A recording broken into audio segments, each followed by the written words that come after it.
or food. lunch. Yeah. Okay. Okay, let's go to Elvis on the line. Elvis, hey, thanks for calling in. What's your question tonight? Who's this? Yes, hi, go ahead.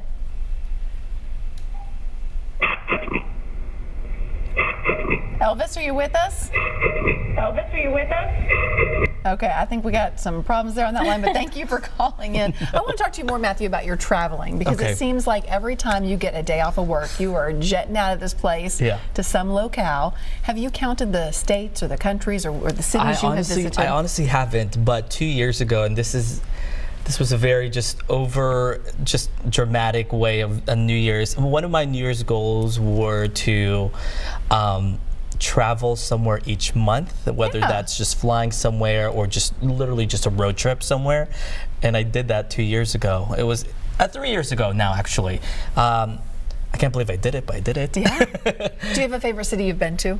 Or something that you were really surprised by? You didn't think, oh, I didn't like this city, but you did? You know, I enjoy, one of my favorite cities in the U.S., and I have friends there, is New Orleans. And I go there at least once a year. I just enjoy New Orleans so much.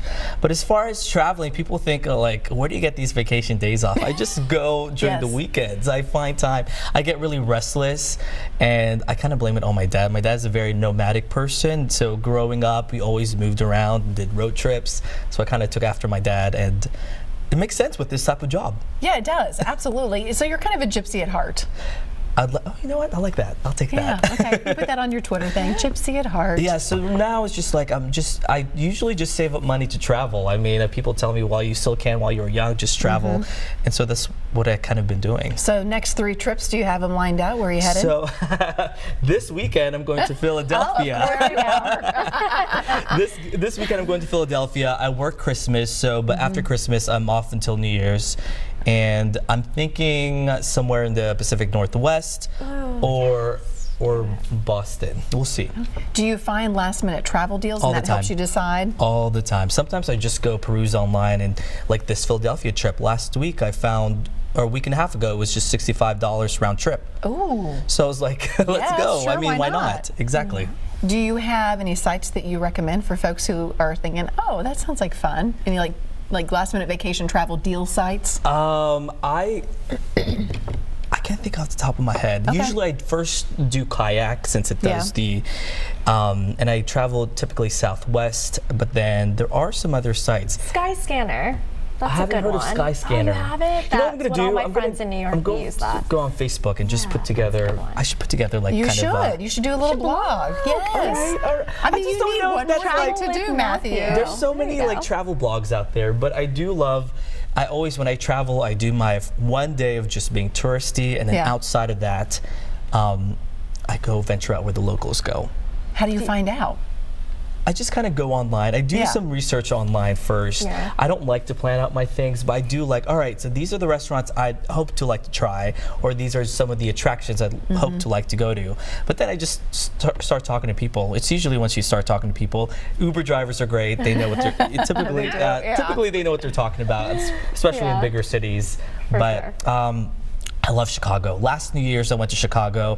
Was also a pain in the butt because it was so cold, but I love me a good big city where you can walk. You did show me that picture, and you were very bundled. I was bunned. I had I just had layers and layers. It was negative 40 with wind chill. And I don't know how we survived. I don't know how we survived. But that is crazy. You know what? I will put together something. Thank you for that idea. Okay, you're welcome. You can give me a little credit at the end. And Seena. All right, we're going to try and get in 2 calls before we have to take a break. We have William on the line. Hi, William.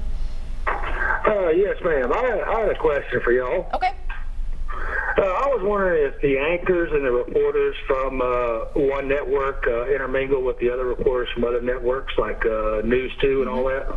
Yeah, often we do. Yeah, absolutely, William. And you guys can talk about what it's like in the field, but I'll often see some of the other news anchors at different functions we go to, different volunteer opportunities. Usually the day before Thanksgiving over at the National Rescue Mission, we all turn out and do a big help them feed the homeless, and the big Thanksgiving banquet that they do. So we get to kind of talk with everybody and catch up. We don't see each other all the time, but a couple of times a year we'll cross paths, and it's always friendly. I was telling you last week, one of the first people I had dinner with here was as a reporter at the Fox station. I'm part of this newscaster for females on Facebook. And I just mentioned, hey, I'm going to Nashville, and she reached out to me. So I think it's cool. We all know what it's like to be away from home. A lot of the reporters end up traveling to different cities. She's from Pennsylvania. She was like, hey, I need a friend too, like let's hang out. So of course, yeah, I love hanging out with them. And this business is such a small world anyways, that you know someone that knows someone that knows someone. And then when you're out on scenes, you're always interacting with them anyways, especially when I started with the morning shift. We saw each other constantly, and so eventually you do develop a relationship, some good, some not so great. But at the end of the day, what I do like about the Nashville market is that we are competitive, but at the end of the day, we can also be civil and be friends with each other. And you know, I've had birthday parties, I've had gatherings, and vice versa. We've all invited each other, and you know, some of my good friends are from other stations. So, but we can separate for the most part business and friendship. Well, I think this is a mature enough market where people have been in other markets, and you learn that, you know what, we're all here to do a job. First of all, this is a job. This is how we make our living. But at the end of the day, you don't have to take everything, you know, so seriously, where you have to be rude to other people just because you're competing against them. You want to win, you want to have the best story, but you know, you guys, especially reporters out on the street, are put into some tough situations, weather-wise, emotional-wise, you know, just some tough scenes out there. And it's like, you know, let's just make the best of this and go forward. And by all means, I mean, we're competitive. We are competitive when we're out on the field. It's, I mean, I'm going to admit there's been times where other reporters have saved my butt, and I've saved other people's butt in certain situations and stories. So I've always been taught, like, work is work, and you know, personal is personal. So when you're on a story, on a scene, you keep it professional, you have a job to do, but outside of that, you know, we're just people. You know. At the end of the day. Let's see if we can go to Carl real quick. Carl, thank you for calling in. What's your question tonight? Hi, Carl, you still there? Yes, ma'am. Hi there, go ahead. Yes, ma'am. I used to live out back in the shed, my mom and daddy's house, had a little hole out there they had dug out for me. Every now and then, about twice a week, my mother, she'd bring me my Bible lesson and some mustard and biscuits.